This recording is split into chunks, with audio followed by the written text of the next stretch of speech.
I'm Adam. I'm head of the United World College Dilijan. And thank you very much for joining us for this special session with the Star for Life Foundation.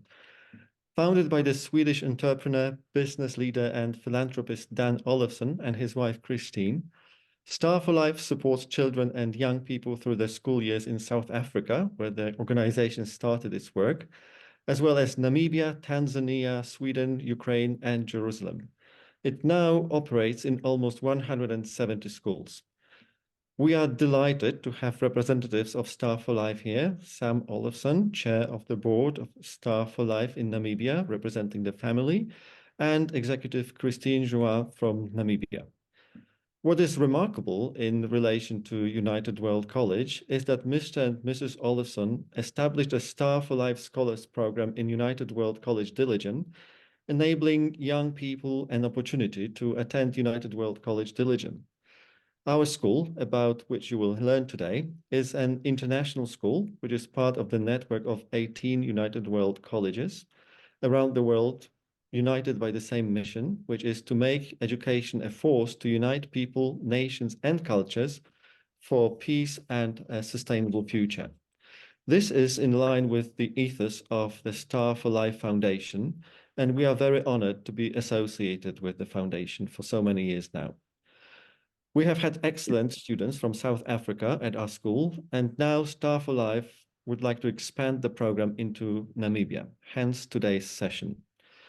I would like to take this opportunity to thank Christine for her tremendous support in organizing this session and for joining us today to spread the word about the Star for Life Scholarship Program for Namibian students to attend United World College Dilijan.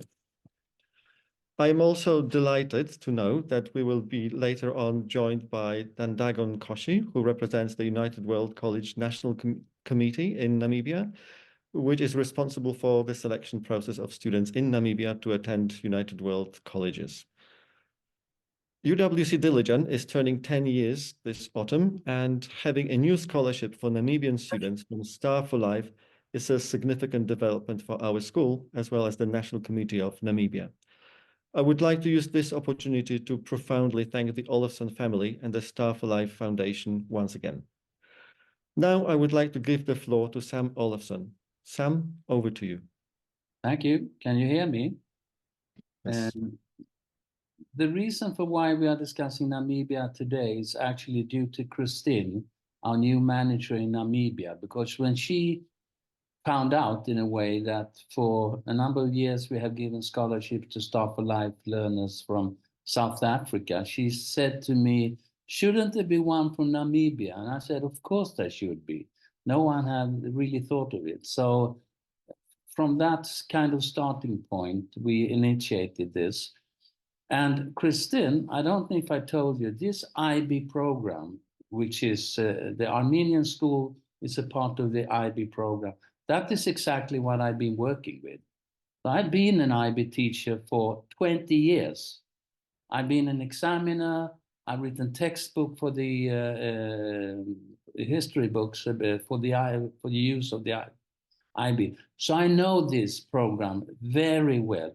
It's an excellent academic program. So you will send one learner from Namibia to an excellent educational program and to an excellent school. I've actually been to the school in Armenia as well. It's a, I must say it, highly exclusive school built out in the countryside, very nice, where the students live together. And those United World College is a special group of schools. I think Adam said there were 19. Did you say 19? Yeah, something like 18, yeah, 18. 18. And I've been to one in Wales. I've been to the one in Armenia. I've seen some. They are very special. They bring together learners from all over the world, and they live together and they study together for 2 years, and they make friends for the rest of their life. So this is a golden exclusive opportunity for one learner from Namibia to come to a very exclusive education. So I know it very well. I am very happy that we will be able to organize this. And so far, our learners who have gone to Armenia has been very successful in getting scholarships after the education. There are no such guarantee. They are going to an education now for 2 years. They will write final exam in May 25, I think, or something like that, 26. They will be there for 2 years. Then they write their exams, and then they go on in their lives.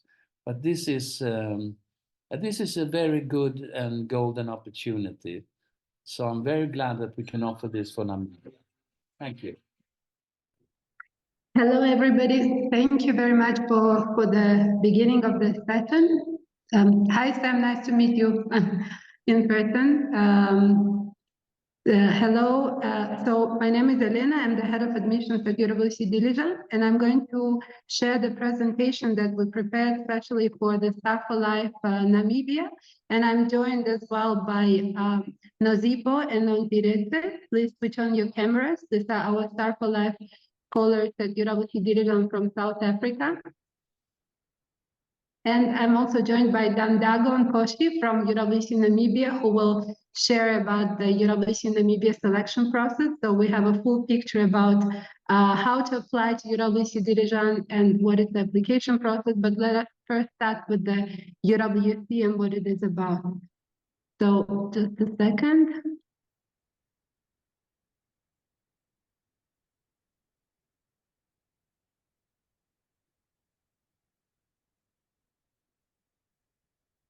Okay, can you see it?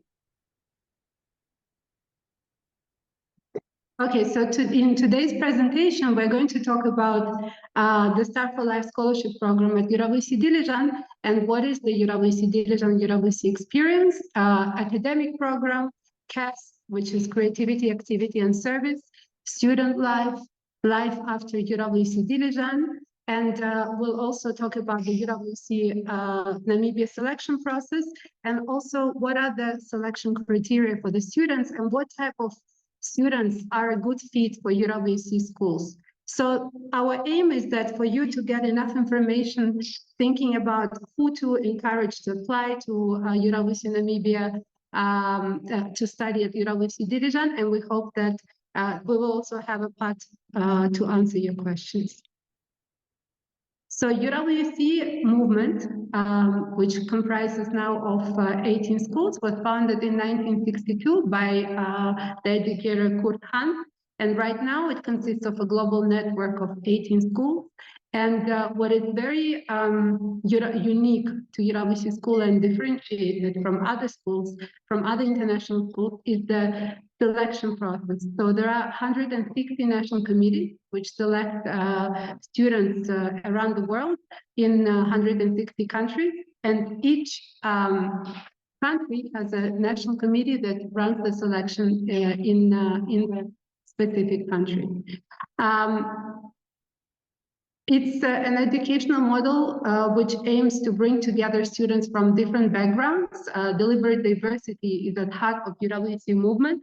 So the idea is to bring young, outstanding young people from all parts of the world, from very different walks of life, together on UWC campus. And for 2 years, they live together, they study together, and that helps to build bridges instead of having walls between the countries, and that helps us to make the world a smaller place and connect students to each other. So UWC Dilijan, the school where I'm talking to you from, was founded in 2014. By philanthropist Ruben Vardanyan and Veronica Zonabend, and it's located in a small country on the crossroads of Europe and Asia, Armenia. And at the moment, it's a home for 220 students from 80 different countries. We also have a very diverse teaching community. We have 35 teachers from 15 countries.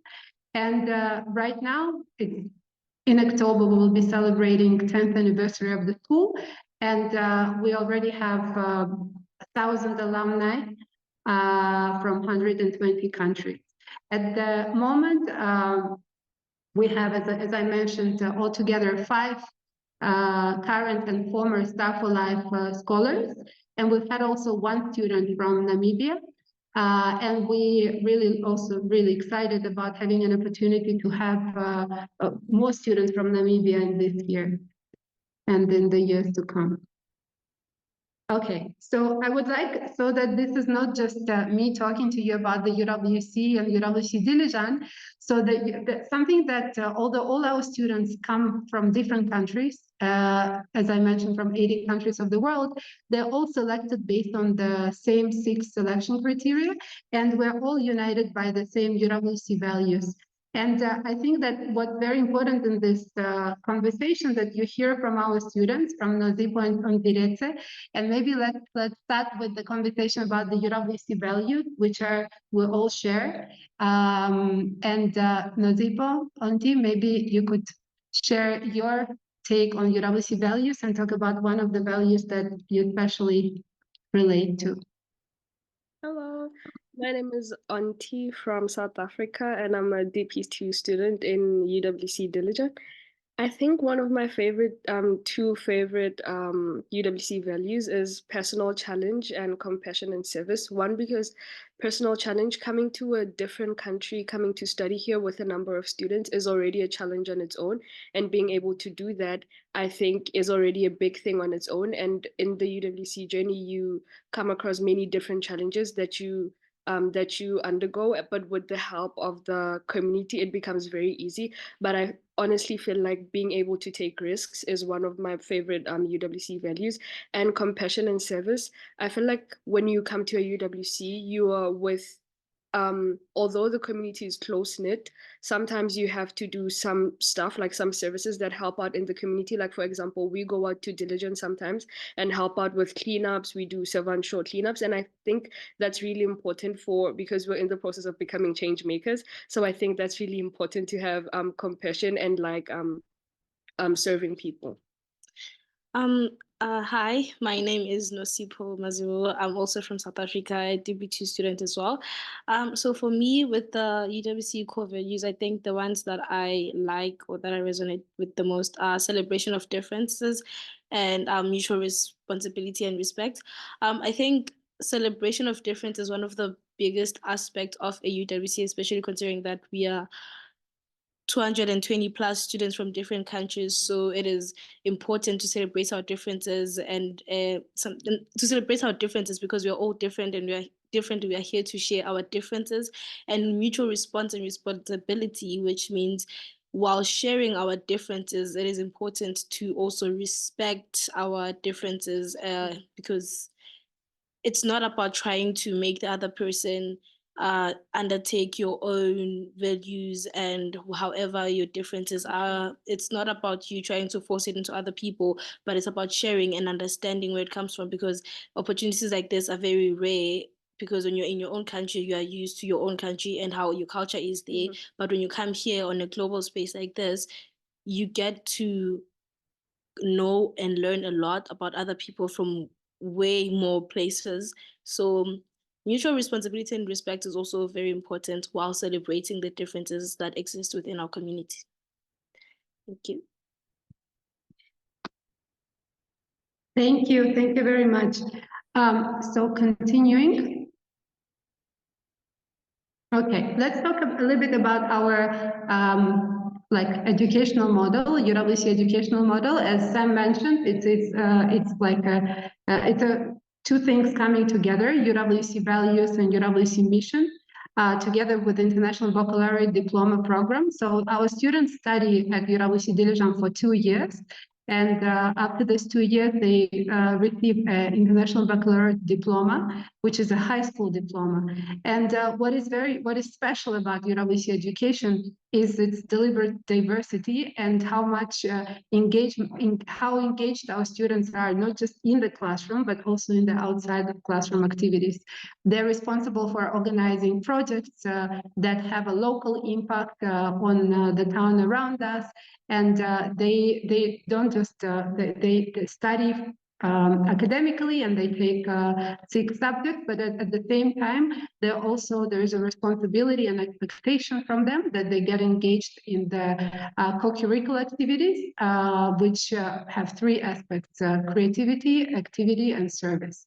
So talking about the academics, I also would like to ask Nosipo and Ontirete to share the experience of what subjects they take and how the learning at UWC Dilijan is different from learning at home, and what are the things that stand out for them in the educational model of UWC or just learning experience at UWC Dilijan. So I take physics SL, self-taught Zulu SL, and I also take another SL, sorry, math AASL. And then I take theater HO, Geo HO, and English PHO.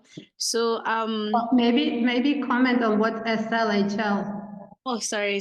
So SL is standard level and HL is higher level. So according to the IB, you need to take a minimum of 3 higher level subjects and then the rest 3 standard level subjects. So my 3 higher levels are geography, theater, and English. My standard levels are math, physics, and self-taught Zulu. So self-taught is it's a self-taught language, so you do your own language that you were taught back at home, but you get a tutor from back at home to help you through the IB curriculum of it. So I think how the studying here is different is in the classroom. The classes are more discussion based. It's more of, yes, the teacher will tell you how something is, but then it's about discussing and understanding why that thing is as it is. For example, I think with geography, the most when we discuss things that are happening across the world, all over the world, the teacher tends to ask us questions back based on our countries and how things are like in our countries based on the topic that we're currently doing, and to understand that from that point of view, because I think it makes it a bit easier to understand from your own country's view, because that's where you come from, so you understand it better instead of just telling you information about what happened in a foreign country that you do not know. So giving examples about your own country. And I think the other thing is that there is also a more open teacher-student relationship when you can ask questions whenever you don't understand, and the teacher will always be there to help you. And yeah, I think that's it mostly. So my subjects are for standard level. I take English, self-taught Setswana, and math AASL. And for my higher levels, I take biology, chemistry, and geography. And I think the main difference in how the curriculum is compared to what it was back at home is, I'm just going to touch up on what Nosipo said.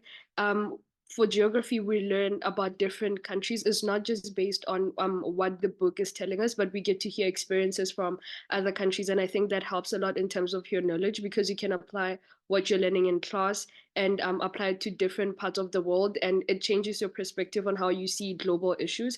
And I think one of the most important things, because we have another I don't know, a mini subject called Theory of Knowledge, TOK. And I think with Theory of Knowledge, it really helps you in terms of understanding the basics of something and getting deeper into it, and not just understanding because you have to pass and just just the base of something, but you go deeper into it in terms of research, because you also conduct your own researches. And I think that's the main difference from back at home, because back at home you would just learn what's on the board and that's it, and that's what's going to be on the exam. But with the IB, it's more critical thinking based. It's not just about the curriculum. To add on what Auntie just said with TOK, which is the theory of knowledge, I think it also gets you to think deep and question things, question yourself, question why you know what you know, or how is something that you know the way it is, in a sense. So it's like with everything that you're learning, it's not just like, oh, I'm learning this because this is what the book says, but like, why am I learning this, and why is this happening like this instead of like this? So it kind of opens your mind into thinking broadly and different about things that are presented to you. It's not just like, okay, I am told this is how it is, and then I just take it as it is. It just gives you a platform to actually question, if this is how things are happening, why is it possibly how the way things are happening? So yep. Thank you. And I also wanted to ask you, so on the slide, our guests can see that there are like 6 areas of subjects, right, from which our students need to take a subject on standard level, on high level. There is no way of getting away from math. They need to take math on standard level at least. And what about extended essay? So also, like, which is something not something that you do at a normal school, right? IB has almost a university level work, 4,000 word essay that you need to choose a topic, produce. Could you talk about what topics did you choose, and how is this the whole idea of choosing a topic? I'm sure it was very exciting to choose the question and then working. So there's a lot of independent work, research work, working with your teacher as well. Could you share more experience about extended essay? Because you spoke so nicely about theory of knowledge. I'm sure your teacher would be proud to hear. So what about your extended essay topic? So okay, sorry. So I did my extended essay on geography. I love geography. I did my extended essay on rural urban migration in Mpumalanga, one of the provinces in South Africa, looking at how people, that was the initial plan, to look at like the whole province as a whole and the migration, how people are migrating, why they're migrating to the province. But then I later changed it into just looking at the city of Mbombela, like the municipality of Mbombela, and why people are migrating there. So after I chose the topic, I think my head was all over the place. I low-key didn't know where to start with research and everything. I mean, when I was doing research, like there's a lot of information that I found. Yes, this is exciting. Yes, this is important. This seems like very important. But yeah, it was a lot of gathering information by myself. But I think personally, on a personal level, I got to a point where I just had too much information. I just didn't know where to start with applying the information. But yes, with my supervisor, she really helped me to narrow down the information that I had, and to bring it together to my research and actually focus it, because I did a lot of research. I went back home for summer. I continued on my research. I found out a lot of things, but it was like, now I have to crunch up all that information and just write 4,000 words, not just any 4,000 words, 4,000 words that make sense and actually answer or relate to my question that I had chosen, which is looking into the migration into the municipality. So this was a very interesting, yes, very interesting process, and it took a lot of time, but yes, EE is that. So with the extended essay, my subject or topic of study was in English, and I basically watched a movie, and my research question was how the director uses certain cinematic techniques that that were used in the movie to portray political ideas. But with the EE, I think the most important thing when choosing your area of study is you need to be interested in it, because you're going to be writing 4,000 words, and with nobody's help. I mean, you get a supervisor which you can go to when you need help understanding some of the things, but the main point is that it's independent research. You'll be doing it on your by your own. So I think it's really important to choose something that you're interested in, something you wouldn't mind waking up at 3 a.m. just to make research about, which is what I did. And I think that's the most important part of it, because although 4,000 words sounds like a very long amount of words to do, it's really short. My first draft had 6,000 words. It's so short. Once you get into the typing, you can't stop. So I think, especially when you're interested in the topic, it makes everything super easy. Amazing. Thank you for sharing. Can you hear me well? Like I'm using headphones now? Yeah? Okay. Okay, let's go on. So we covered in brief the academic aspect of life, but I still want to move on now into the CAF. So a very important part of UWC experience and of IB experience is creativity, activity, and service. To give you a brief overview, so each student has to have at least one creativity co-curricular club that they're part of, one activity and one service. And they can be interconnected. For example, we have students from China who are teaching Chinese to the local community kids. We have CAS where the students go to the, where the students teach swimming to the local kids. We have a very old CAS which has been established since like the founding year of the school, Science with Kids, where kids from the Dilijan school come and they're taught by our students science in the science labs of the school. So there are a lot of different activities. There is a football cast as well, and students choose three that have to have three that match this requirement. But apart from the cast, we have a lot of things happening on campus as well. And just we have a list here, which includes many things, including regional evening and focus weeks. But I want to again ask Ontirete and Nozipo to share the experience of preparing a Black History Month and also the regional evening, the African regional evening that is due to happen this weekend, because I think illustrating on the real life examples will give a better picture of what is UWC life like.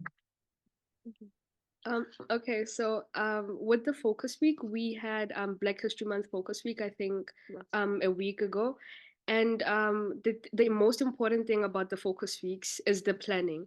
So for me personally, planning the Black History Month focus week taught me a lot, because I got to find out about deeper about the history, about Black people, about the slavery, about where we come from. And I think the most important thing that we noted during the focus week is that it's not just about the history, it's about how we move on from the history and the things that happen on a daily basis and what we do to not go back to the history. And I think that's one of the most important things. And getting to share all that knowledge with people who are non-Black, of course, and them asking questions, it kind of teaches us, it forces us to do some critical thinking about our history, about how we apply it, and about how we move on from it, to sort of like create a very close connected community, not just with the UWC community, but all over the world. And I think it's really important that we take it upon ourselves to educate other people about our history, because in UWC we're becoming change makers. So even when they go back to their countries, they get to teach the people who don't get this opportunity about this thing. So I think it's very interesting, and it's very building how in UWC you get all these focus weeks that help you carry some knowledge with you that you can share anywhere at any time. And I think with the Global Issues Forum as well, that we have every Tuesday at 5:30, once a month, I think it's a really, really important event that that we attend, because you get to learn about issues from all over the world, what's being done to fix them, what caused the issue. And I think, I don't know, I just feel like it's really important to be up to date about the world, because you're in an international school, you're an international student. And I also really think it's important that when we have these Global Issues Forum, because the questions that are being asked, you just get to learn a lot more about like the countries that surround you and stuff like that. I think also with the focus weeks, specifically the Black History Focus Week, it's important because you get to find out that a lot of people actually do not know about a lot of the things that we are presenting and teaching to them during that time. And you find people, maybe after having a session, they come to you and genuinely ask more questions and about what we were presenting, and like they're curious to learn more, and maybe if they need clarity on something. So I think that's another thing that I like. It does create a safe space for people to ask questions and also learn, and also space for understanding. And I think also with regional evenings, which we are currently planning ours, that is upcoming.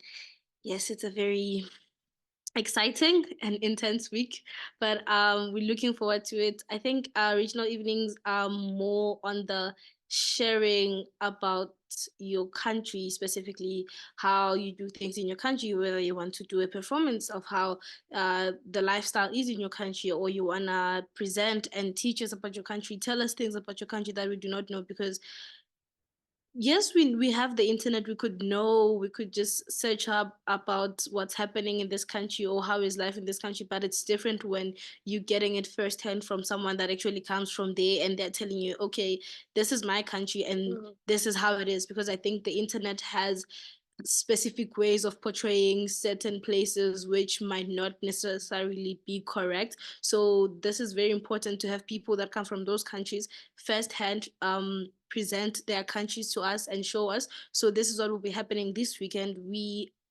from the Africa region will be presenting the Africa Regional Night and showing our country basically. And I think also with sustainability committee, what I can say is that our school we are trying a lot to be very sustainable. We have a lot of sustainability curriculum. Sorry, we have a sustainability curriculum here on campus to help us learn more and improve on being sustainable. And yeah.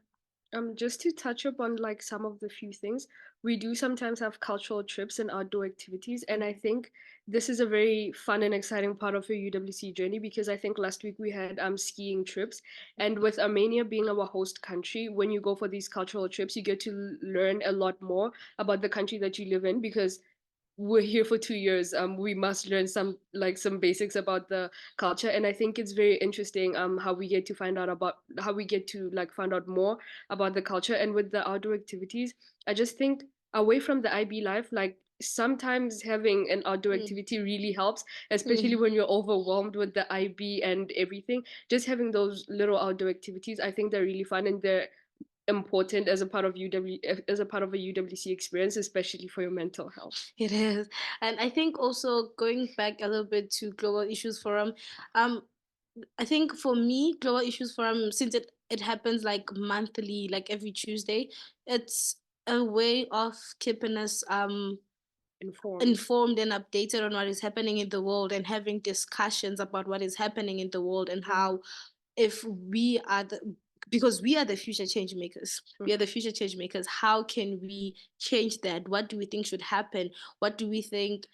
What steps should we think should be taken? What, like, and all of those type of things. Like, I think Global Issues Forum is one of the most important events that we have on campus, because as mentioned, that we are all from different countries, and different things are happening in different countries, and there are different crises that are happening in the world each and every single day. So the Global Issues Forum is a way of reminding us that yes, we are here sitting in this school, in this environment together, but there's a lot more happening in the world, and to prepare us for the world, so that we always know that there are things happening in the world. And when we get out of the school after the 2 years, you are informed about what is happening in the world, and not just about your country or anything. You know what is happening in the world, and when you get out, at least you have some form of information and understanding of all of those things. And if you want to get in any spaces that would help tackle all the issues that are happening, you have some basis of information, so such that you don't even have to take maybe subjects like global politics in order to know what is happening in the world, political wars and anything like that. Just because of Global Issues Forum, you get to learn a lot and know and stay informed and updated on what is happening in the world. Okay, thank you so much for sharing the insights from the student perspective. I think it gives a great idea of also understanding what the UWC Dilijan student experience is like. Because you are about to graduate, I wanted to ask you share a little bit about how UWC experience prepares you for the university life, in your opinion, and what kind of guidance you have received in terms of what is after generally? What are you doing after the UWC Dilijan 2-year experience, which will sadly finish in a few months, and you will be graduating, but I'm sure you will return. I think, firstly, I think the most important thing with university in UWC is the support that we get from our university counselor, and having multiple universities presenting how life is like at their university to us, because we get to learn a lot. Because I know from back home, you would just apply to a university because you want to go there and you really don't know much about that university. But with UWC, because of the presentations that we have from different universities, whether be it online or in person, I think you get to learn more about the university, and you have a choice to choose where you think you'll fit in most, something that will resonate with the person that you have become in this UWC journey. And I think mostly because classes are more of independent, like you do most of the work independently, I think it prepares you for university, because especially if you go to universities with very big classes, it's very rare that you have a one-on-one with your professor to help about something. So I think the mindset that we create in UWC, the mindset about critical thinking, doing your own research when you have to, I think that prepares you for university. Thank you. Yeah, thank you so much for your contribution to this presentation. Now I want to invite Dandako Nkoshi from UWC Namibia. As I mentioned in the beginning, the selection process for UWC school is run by volunteers who are usually alums from UWC school.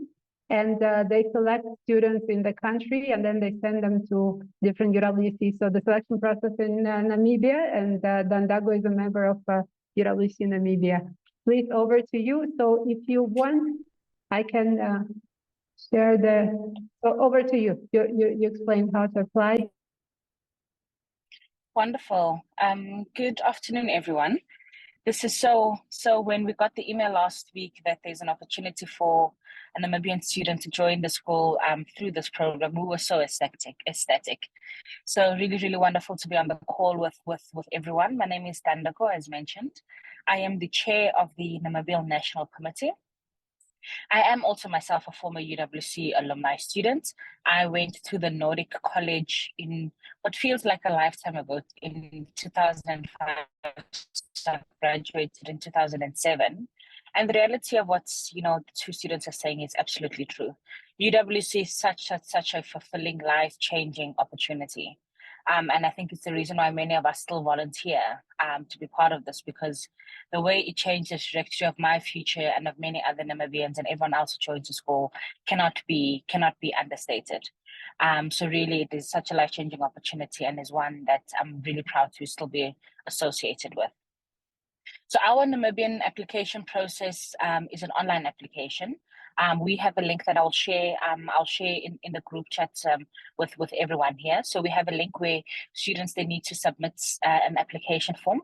The application has got sort of three sections to it. The first is sort of all of the upfront information about the student. So what school are you at? Where do you live? Your home environment. Do you live with both your parents? Do you live by yourself? Because that information is obviously important as we finalize, selection and scholarship information.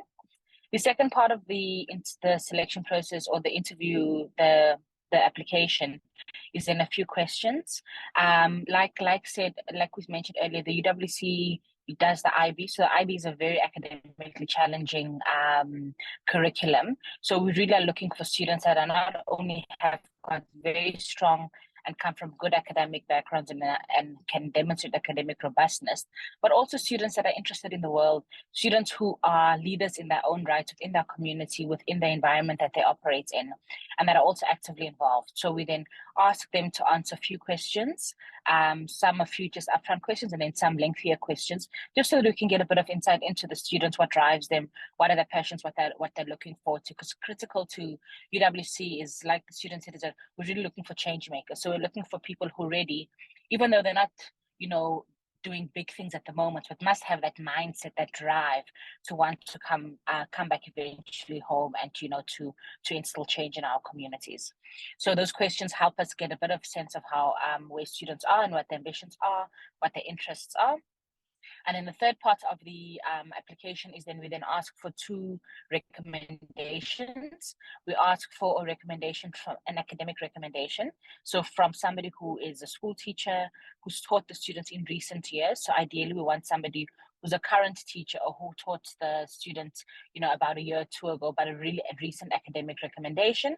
And then we also look for a recommendation from a non-academic person. So if the student is involved in debating at school, or is involved in a community project, or is part of junior council, or whatever it is that the student may be involved in, we then want a non-academic recommendation. As we said, we want to seek a balance between somebody who's comes from a strong academic history, but then also is involved somehow in activities outside of academics, because we want to set students up for success. And as mentioned earlier before, the UWC program is very unique because it not only has the robust IB program, but also the CAS program, which does require, students to really be able to balance and juggle, a very difficult academic program, as well as a lot of the other activities that you're involved in when you're at the school. So that's the application process. It's all done online. If a student is not able to submit the application process online, we absolutely can also email all the questions and the required documents, and then they can just email it back to us, and then we then manually add it onto our online system. The first then half of the selection process then starts is then we then have a group of people, some alumni, some people who worked at IB schools that then assist with the selection process. And the first part of the selection is that we do an initial screening. The first screening is really for academic robustness. So we do the first initial screening for academic robustness. It's then followed then by a screening. I think we lost Dago. Anyways, I think we will also be able to share the details of the selection via email. I think we have given like a full picture of the type of students who should be encouraged to apply through the Namibia National Committee selection. We do have a period constraint, which is a time constraint, because the application deadline is February 25. Following this call, we will share with Christine the information about how to apply. And to close this session, I want to look back into the organization thanks to whom we have this amazing opportunity, and invite the Namibia country manager for Star for Life, Christine, to talk to the floor. Christine, over to you.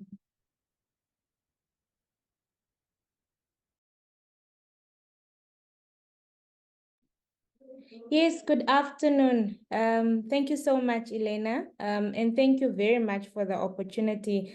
As a country manager, I always try and bring as many opportunities there are to Namibia, because we in the past, as you said, the UCW was really considered for South African students. And I just thought, even much more representative of what Star for Life does, if we could include Namibian students as well. So I'm really, really excited that we got the call, because when I was speaking to Semes, he said it was in a conversation passing, and I'm like, I think it should include a Namibian student.